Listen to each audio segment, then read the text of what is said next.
சரிடா போகுமா? வாங்க வாங்க வாங்க, அப்படியே நேரா வெளிக்கூட்டா போங்க வெளியே. பார்த்து போங்க பார்த்து போங்க.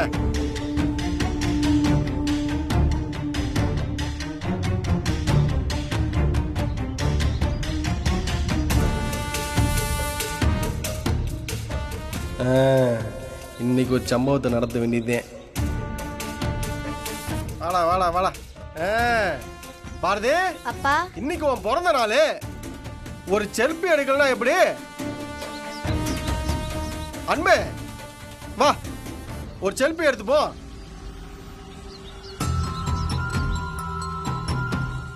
டே பாரதி, அம்மா கூப்பிடுறா, ஒரு செல்ஃபி எடுத்துக்கலாம்ல? அம்மா வாமா, ஒரு போட்டோ எடுத்துக்கலாம்.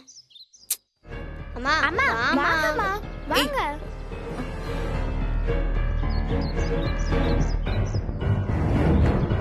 வா அன்பு, நெருக்குமா?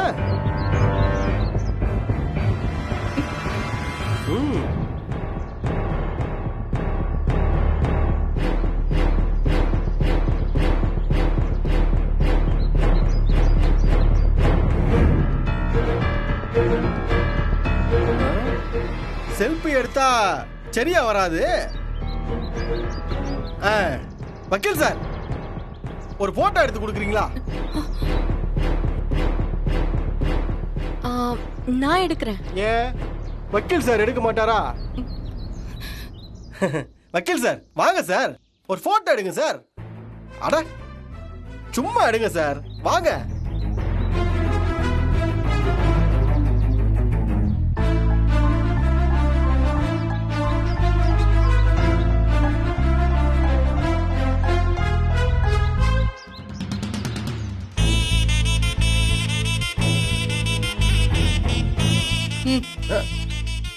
அட பக்கத்துல வா, நெருங்கி வா. நீங்க எடுங்க சார், இப்ப எடுங்க சார். ஐயோ, தேவையில்லாம வர வச்சிட்டோமோ. கடவுள் புண்ணியத்துல நாங்க 2 பேரும் ஒண்ணு சேர்ந்திருக்கோம். ஒரு போட்டோ கூட எடுக்கலன்னா எப்படி? நீங்க எடுங்க சார். சார் ஒரு நிமிஷம் சார், ஒரு நிமிஷம் சார். என்ன அன்பு, குங்குமம் வைக்காம இருக்க? குங்குமம் வச்சாதானே உனக்கு அழகா இருக்கா? ஏ கீதா, இங்க வா. வாங்க, திரு திரு முடிச்சுக்கிட்டே இருப்ப.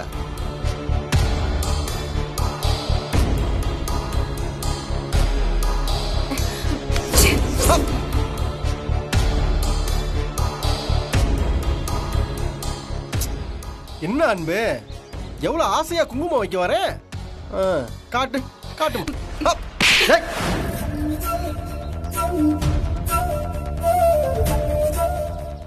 ஏய், அவ்வளவுதான் உனக்கு மரியாதை. அப்புறம் அசிங்கமாயிடும். எந்த தைரியத்துல இதெல்லாம் பண்ணிட்டு இருக்கேன்னு எனக்கு தெரியும்டி. இருக்குடி உனக்கு.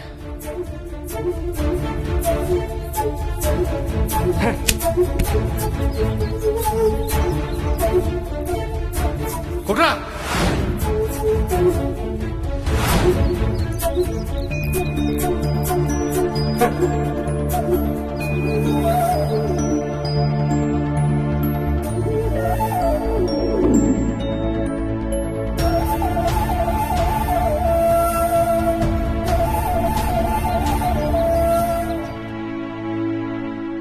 நீங்க இவ்வளவு கோவப்பட்டிருக்க வேண்டாம்.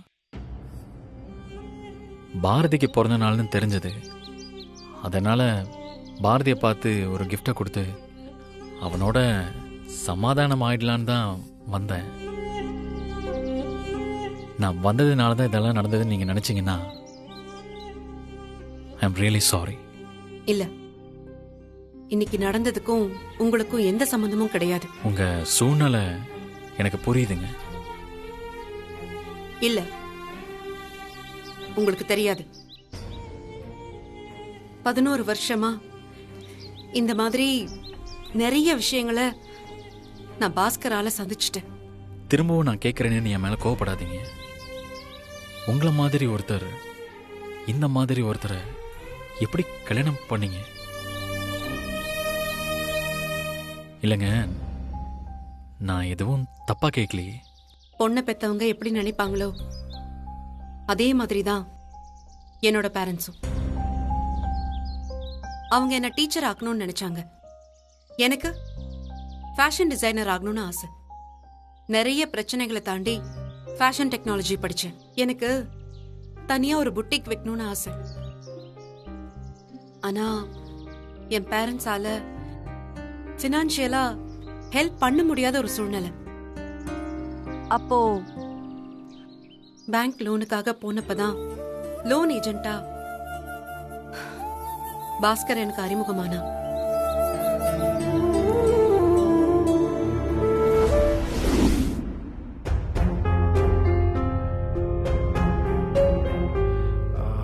அன்பு, பேசுறேன்னு சொல்லிட்டு இப்படி அமைதியா இருந்தா என்னங்க அர்த்தம்? நீங்க என்கிட்ட கொடுத்த பணம் உங்களுக்கு எப்படி கிடைச்சது? அதான் அன்னைக்கே சொன்னனே, பேங்க் லோன். பேங்க்ல என்னோட லோன் அப்ளிகேஷனை தான் ரிஜெக்ட் பண்ணிட்டாங்களே, அப்புறம் எப்படி? அது அது வந்து அது மேனேஜர் நம்ம ஃப்ரெண்டு. பொய் சொல்லாதீங்க, என்கிட்ட மறைக்காம உண்மையை சொல்லுங்க. இந்த பணம் ஏது? உண்மையை சொல்லுங்க. அது என்னோட பணம் தாங்க. உங்களதா? ஆமாங்க, என்னோட கல்யாணத்துக்காக நான் சேர்த்து வச்ச பணங்க.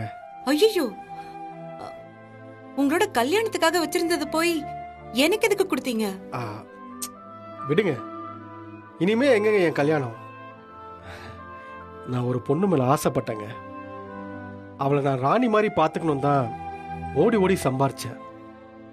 ஊரை கூட்டி கல்யாண ஏற்பாடு கூட பண்ணிட்டேன். கல்யாணத்துக்கு முன்னாடியே அவ என்ன வேணான்னு சொல்லிட்டு வேற ஒருத்த கூட ஓடி போயிட்டா. என்ன பாஸ்கர் சொல்றீங்க? நீங்க இதெல்லாம் என்கிட்ட சொன்னதே கிடையாதே. அதை விடுங்க, எதுக்கு நம்ம கஷ்டத்தை மத்தவங்க கிட்ட சொல்லி அவங்கள நம்ம கஷ்டப்படுத்தணுமே தான். நான் சேர்த்து வச்சதெல்லாம் உங்களை மாதிரி ஒரு நல்ல உங்களுக்கு பயன்படுது. அதை நினைச்சா எனக்கு ரொம்ப சந்தோஷமா இருக்குங்க. மொத்த பணத்தையும் நீங்க என்கிட்டே கொடுத்துட்டீங்க. நீங்க உங்க வாழ்க்கைய பத்தி யோசிக்காம என்ன பத்தி யோசிச்சிருக்கீங்க. இந்த கடனை எப்படி நான் திருப்பி கொடுக்க போறேனே தெரியல. என்னங்க இப்படி பேசுறீங்க? நீங்க ஏன் கடனை நினைக்கிறீங்க? இத ஒருத்தருக்கு ஒருத்தர் பண்ற உதவி நினைச்சுக்குங்க.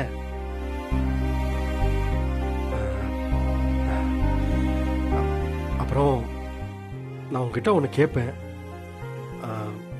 என்னடா பணத்தை கொடுத்துட்டு இவன் இப்படிலாம் கேட்கிறானேன்னு நீங்க தப்பா நினைக்க கூடாது. நீங்க இந்த லோனுக்காக அலைஞ்ச 3 மாசமும் நான் உங்களை பக்கத்துல இருந்து பார்த்துருக்கேன். தனி ஒரு ஆளா நீங்க போராடினது எனக்கு ரொம்ப பிடிச்சிருந்தது. உங்க தைரியம், தன்னம்பிக்கை, விடாமுயற்சி அதெல்லாம் பார்த்து நான் ரொம்ப ஆச்சரியப்பட்டிருக்கேங்க. எனக்கு கல்யாணம்னு ஒன்று நடந்தா உங்களை மாதிரி ஒரு பொண்ணு கூட தான் கல்யாணம் பண்ணணும்னு ஆசைப்படுறேன். இங்க பாருங்க, எனக்கு நீங்க ஓகே சொல்லணும் எந்த கட்டாயமும் இல்லை. எனக்கு மனசுல உள்ளதை மறைக்க தெரியாது. எனக்கு தோணுச்சு, அதான் கேட்டுட்டேன். தப்பா இருந்தா என்னை மன்னிச்சிருங்க. நான் சொன்னதை இப்பயே நீங்க மறந்துடுங்க. சரிங்க, நான் வரேங்க. எந்தவித செக்யூரிட்டியும் இல்லாம அவனாலதான் எனக்கு லோன் கிடைச்சது. அவன் அவ்வளவு பெரிய உதவி செஞ்சுட்டு நாம கல்யாணம் பண்ணிக்கலாமான்னு கேட்டப்போ என்னால மறுக்க முடியல. எங்களுக்குள்ள காதல்னு எதுவும் கிடையாது. நான் அவன் செஞ்ச உதவிக்கு நன்றி கடனா அவனை கல்யாணம் பண்ணதான் நினைச்சேன். ஆனா அவன் என்ன வச்சு ஒரு பெரிய திட்டமே போட்டிருக்கான எனக்கு அப்ப தெரியாது. அவனுக்கு ஏகப்பட்ட கடன் இருந்துச்சு. அந்த கடன் சுமையெல்லாம் என் மேல வந்துருச்சு. நான் கேட்டப்போ, இல்ல அன்பு, தெரியாம ஏமாத்திட்டேன்னு சொல்லி ஒரு கதை சொன்னான். நான் அதையும் நம்பினேன். ஆனா அதுக்குள்ள கலையும் பாரதியும் பிறந்துட்டாங்க. குழந்தைங்க பிறந்த பிறகு ஒழுங்கா இருப்பான்னு நினைச்சேன். ஆனா அவன் மாறவே இல்லை. அவன் கடன் வாங்குறதையும் நிறுத்தல. கடன்காரங்க அவனை மட்டும் இல்ல, என்னையும் துரத்த ஆரம்பிச்சாங்க.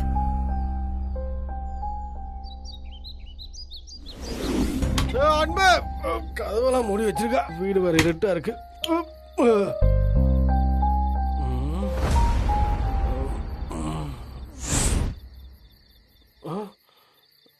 என்னடி இப்படி இருட்டுக்குள்ள பேய் மாதிரி உட்கார்ந்துட்டு இருக்க? பயந்து போயிட்டேன்டி. அடைச்சே நெல்லு.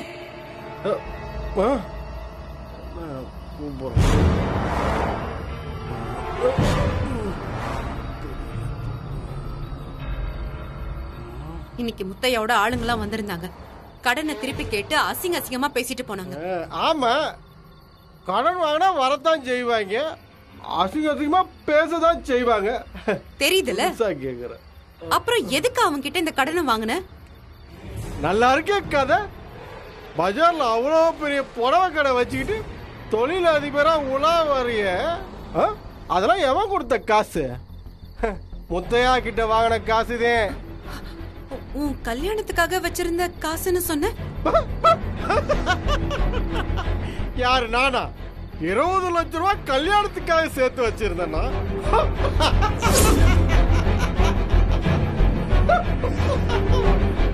20 லட்சம் ரூபாய் என் கையில இருந்துச்சுன்னா நான் ஏண்டி உன்னை போய் கல்யாணம் பண்ண போறேன்?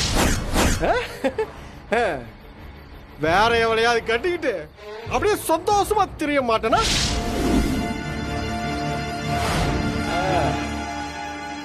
அதான் கடன் வாங்கி என்கிட்ட 20 லட்சம் கொடுத்தல்ல, அத வேற யார்கிட்டயாவது கொடுத்துட்டு சந்தோஷமா இருக்க வேண்டியதானே? ஓவரா பேசக்கூடாது, புரிஞ்சுதா?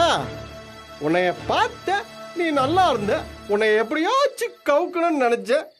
அதுக்குதான் 20 லட்சம் ரூபாய் கடனை வாங்கி உனக்கு கொடுத்தேன். இங்க வாரு, அது உன் கடைக்காக வாங்கின பணம், அதை நீ தான் அடைக்கணும். கடைக்காக நீ வாங்கி கொடுத்தது 20 லட்சம் ரூபாய் தான். ஆனா அதை அடைக்கிறேன்னு சொல்லி மாசம் மாசம் என்கிட்ட காசு வாங்கிட்டு போன. அதெல்லாம் 20 லட்சத்தை தாண்டி போயாச்சு.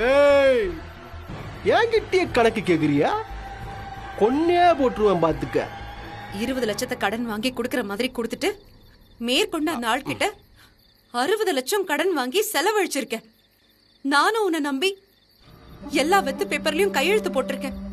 அவங்க ஆளுங்க 70 லட்சம் ரூபாய் தரலன்னா அசிங்கமாயிடும்னு மிரட்டிட்டு போறாங்க. ஆமாண்டி, கடனை கொடுத்தவன் மிரட்டதான் செய்வான். நல்லவ மாதிரியே நடிச்சு என்னை ஏமாத்திட்டல்ல? ஏண்டி, என் மூஞ்ச பார்த்து நல்லவன் சொன்ன மொத ஆளு நீதே. உன்ன மாதிரி இழிச்ச வாயா இருந்தா எவன் வேணா ஏமாத்திட்டு தான் போவாங்க. கரெக்டு தானே? இங்க வாரு, தேவையில்லாத கதெல்லாம் பேசிட்டு இருக்காத. ஒழுங்கா போய் சோத்த போடு. மாமே வாரேன். நான் வாங்கின காசை திருப்பி கொடுத்தாச்சு. மீதி பணத்தை நீ தான் அடைக்கணும். எனக்கு எதுவுமே தெரியாது. இன்னாடி விட்டா பேசிக்கிட்டே கேக்குறியா? நீ இந்த மாதிரி பேசிக்கிட்டே இருந்தா கொன்னே போட்டுருவேன். என்ன சொல்றது புரியுதா?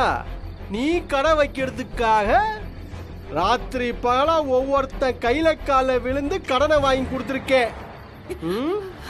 அந்த கடையில நீ ராத்திரி பகலா வேலை செஞ்சு ஒழுங்கா பணத்தை கொண்டு வந்து என்கிட்ட கொடுக்கணும். இந்த மாதிரி கணக்கு கேட்கறவெல்லாம் என்கிட்ட வச்சுக்கிட்ட அவளதான் சொல்லிவிட்டேன். என்னடி முறைச்சுக்கிட்டே இருக்க நீ? இங்க பாரு, நீ வாங்கின கடனை என்னால அடைக்க முடியாது. நீ என்ன வேணாலும் பண்ணிக்கோ, நான் போறேன். ஏய், சொல்லிட்டாங்க பேசிக்கிட்டே இருக்க. என்ன இங்க வாருடி. இந்த மாதிரி ஏடா கூடமா ஏதாச்சும் பேசிக்கிட்டே இருந்த உன் புள்ள 2 பேரையும் விஷத்தை வச்சு கொண்டு போட்டுருவேன். பாஸ்கர், அந்த பயம் இருக்குல்ல? ஒழுங்கா கடன் அடைக்கிற வழிய பாரு. ஆ?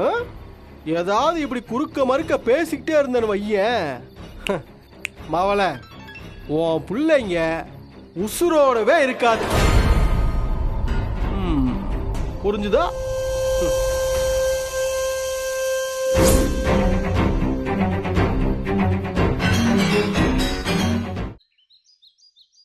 எப்போ என்ன நடக்குங்கிற பயத்தோடவே நான் இருந்தேன். அந்த சமயத்துல அவன் எங்களை நடு ரோட்ல நிறுத்திட்டு ஓடிட்டான்.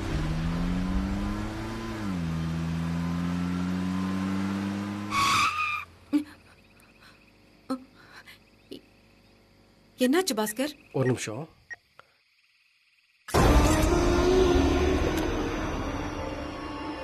ஹலோ, சொல்லுங்கண்ணே. சரிங்கண்ணே. நீங்க இங்கே இருங்க. சரிம்மா. இங்கே இருங்க. அப்படியா? சரி சரி சரி. என்னாச்சுன்னு கேக்குறேன்ல. அந்த முத்தைய என்னை பிடிக்கிறதுக்காக பஸ் ஸ்டாண்ட்ல ஆள் செட் பண்ணிருக்கானா? அப்போ நாம இந்த கார்லயே போயிடுவோம். இல்ல, முத்தைய பத்தி உனக்கு தெரியாது. அவன் ஆளுங்க எல்லா சைட்லயும் இருப்பாங்க. அவங்க கிட்ட தப்பிக்கவே முடியாது. பக்கத்துல தெரிஞ்ச பையலோட ஷெட் இருக்கு. இந்த வண்டி அங்க விட்டுட்டு அங்க போய் லோடு கிளம்புற வண்டி இருக்கும், அதை எடுத்துட்டு வந்துடுறேன். இந்த வண்டியை எடுத்துட்டு போனோம்னு வச்சுக்கேன், செக் போஸ்ட்ல முத்தையாவோட ஆளுங்க இருப்பாங்க, கரெக்டா கண்டுபிடிச்சிருவாங்க. அந்த முத்தையாவால என் குழந்தைங்களுக்கு ஏதாவது ஆயிடுமோன்னு எனக்கு பயமா இருக்கு பாஸ்கர். இங்க வாரு, அதெல்லாம் பயப்படாத. அதான் லோடு லாரி எடுத்துட்டு வரேன்னு சொல்றேன்.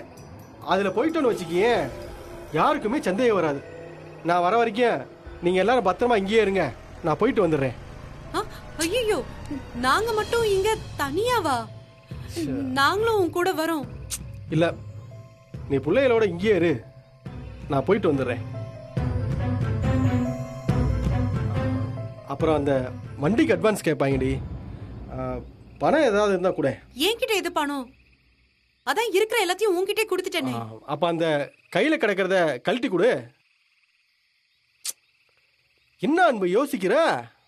அதெல்லாம் பிறகு வாங்கிக்கலாம், கழட்டி கொடு.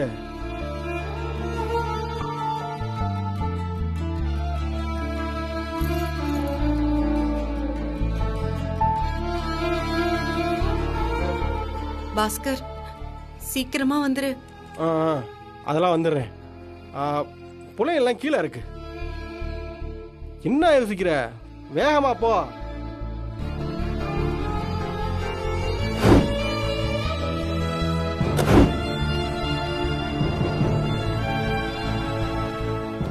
சீக்கிரமா வந்துரு.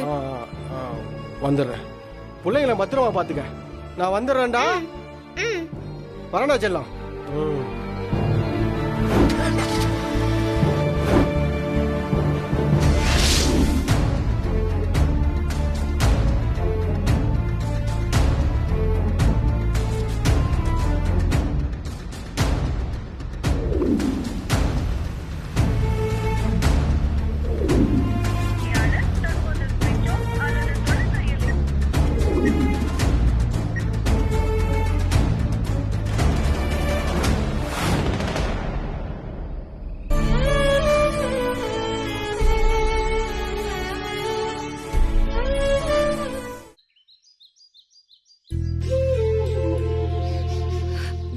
இப்படிப்பட்ட ஒருத்தனை நீங்க ஏன் இன்னும் உங்க வாழ்க்கைக்குள்ள அலோவ் பண்றீங்க?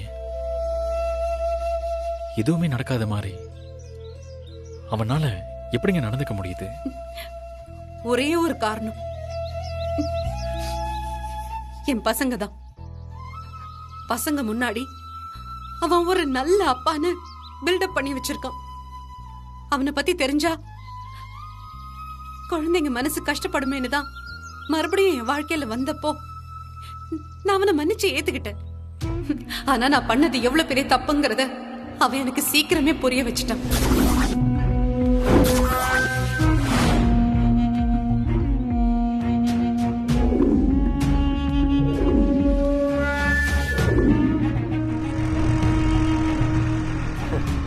வா அன்பு. என்ன அன்பு, எவ்வளவு நேரம் உனக்காக காத்துக்கிட்டு இருக்கிறது? எதுக்காக இப்ப என்ன அவசரமா வர சொன்னீங்க? எல்லாம் ஒரு விஷயமாதே. இன்னையோட நம்ம எல்லா பிரச்சனையும் தீர போகுது. அந்த முத்தையா கிட்ட நம்ம என்னதான் வட்டி கட்டிக்கிட்டே இருந்தாலும் வட்டி குட்டி போறதே ஒழிய அசலை நம்மளால அடைக்க முடியலல்ல. ஆமா, அதனாலதான் நானே பேங்க்குக்கு போய் புது மேனேஜர் கிட்ட நம்ம பிரச்சனையெல்லாம் எடுத்து சொன்னேன். அவர் நமக்கு லோன் தரேன்னு சொல்லிட்டாரு. என்ன சொல்றீங்க? நிஜமாவா? நீ சந்தேகப்படுவேன்னு எனக்கு தெரியும். அதுக்குதான் மேனேஜரையே கையோட வீட்டுக்கு கூட்டிட்டு வந்துட்டேன். நம்ம வீட்டுக்கா? ஆமா அன்பு, உள்ளதான் உட்கார்ந்துட்டு இருக்காரு. என்ன இந்த மொழி முழிக்கிற? நீ மேனேஜர் கிட்ட உன்னுடைய பிசினஸ் என்ன, நீ மாசம் எவ்வளவு கட்ட முடியும், இப்படி எல்லா டீடைல்ஸும் சொல்லிடு. மத்ததெல்லாம் அவரே பார்த்துப்பாரு. இங்க வார அன்பு, கஷ்டப்பட்டு பேசி நம்ம நிலைமையை எடுத்து சொல்லி அவரை நான் சம்மதிக்க வச்சிருக்கேன். சொதப்பிடாத. நீ உள்ள போய் பேசிக்கிட்டே இரு.